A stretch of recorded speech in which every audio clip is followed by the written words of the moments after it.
గత వైసీపీ పాలనలో ప్రజా సమస్యలను వేటిని పట్టించుకోలేదని ఇప్పుడు ఎన్డీఏ ప్రభుత్వం ప్రజల వద్దకే పాలనను తీసుకొచ్చి ప్రజా సమస్యలని పరిష్కరిస్తోందని టీడీపీ అధికార ప్రతినిధి పిఠాపురం మాజీ ఎమ్మెల్యే వర్మ పేర్కొన్నారు. పిఠాపురం పట్టణ అంబేద్కర్ భవన్లో కాకినాడ జిల్లా కలెక్టర్ షణ్మోహన్ సగిలి నేతృత్వంలో నిర్వహించిన ప్రజా ఫిర్యాదుల పరిష్కార వ్యవస్థ కార్యక్రమంలో మాజీ ఎమ్మెల్యే వర్మ పాల్గొని పిఠాపురం నియోజకవర్గంలో ఉన్న పలు సమస్యలపై కాకినాడ జిల్లా కలెక్టర్ దృష్టికి తీసుకొచ్చారు. ముఖ్యంగా మత్స్యకారుల సమస్యలపైన, ఏలేరు పీబీసీ రైతుల సమస్యలపైన కలెక్టర్ దృష్టికి మాజీ ఎమ్మెల్యే వర్మ తీసుకొచ్చారు. ఈ సందర్భంగా పిఠాపురం నియోజకవర్గంలో ప్రజా ఫిర్యాదుల పరిష్కార వ్యవస్థ కార్యక్రమాన్ని చేపట్టాలని జిల్లా అధికారులకు సూచించిన రాష్ట్ర ఉప ముఖ్యమంత్రి పిఠాపురం నియోజకవర్గ ఎమ్మెల్యే కొడదల పవన్ కళ్యాణ్ కు మాజీ ఎమ్మెల్యే వర్మ ప్రజల తరపున ధన్యవాదాలు తెలియజేశారు.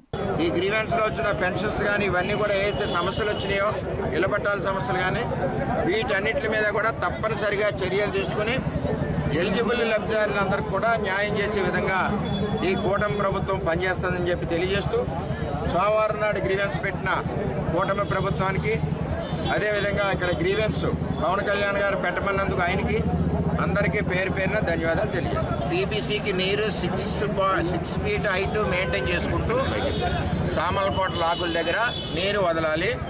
నీరు ప్రయాణించే ఏరియా అంతా కూడా గుర్రపటెక్క ఉంది కాబట్టి గుర్రపటెక్క తొలగించాలి. దీంతో పాటుగా పైన బిక్కవోలు ఆ బ్రిడ్జెస్ 3 బ్రిడ్జెస్ దగ్గర గుర్రపటెక్కతో నీరు ముందుకు రావట్లేదు, అక్కడ క్లియర్ చేయాలని రిప్రజెంటేషన్ ఇచ్చాం.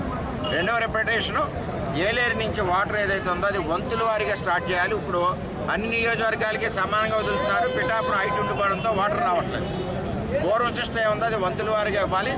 దానికి చంద్రబాబు నాయుడు గారు ఏదైతే నా సీటు సమయంలో నేను అడిగింది, నా సీటు పోయినప్పుడు నేను రైతుల కోసం అడిగింది పురుషోత్తపట్నం, నేను పదవులు అడగలేదు.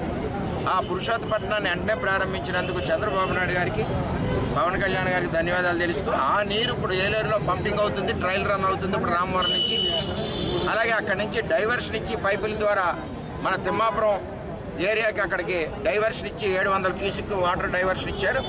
మేమేమంటున్నామంటే దివిల దగ్గర నుంచి మాకు రావాల్సిన వంతు 3 రోజులు కూడా మాకు కంటిన్యూగా ఇచ్చేయండి, ఓవరాల్గా 1000 క్యూసిక్ తగ్గకుండా ఇచ్చేదంటే ఇప్పటికే 4 రోజులు వెనకబడి ఉన్నాం ఊడుపులకి అని చెప్పి కలెక్టర్ గారు తెలియజేయడం, కలెక్టర్ గారు కూడా అధికారులు కూడా తెలియజేశారు. అంచేత రైతాంగం ఎవరో ఇబ్బంది పడక్కర్లేదు.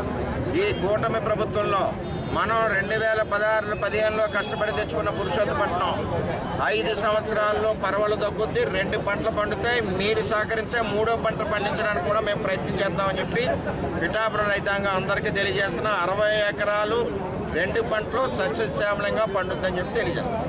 అదేవిధంగా బోర్డ్స్ ఇరిగిపోయినాయి, మొగలో ప్రాబ్లం ఉన్నాయి, 10-11 ఉన్నాయి. వాటన్నిటిని కూడా రిప్రజెంటేషన్ ఇచ్చాం. వాటి మీద చర్యలు తీసుకుని వారికి లబ్ధి చేకూరుస్తామని చెప్పి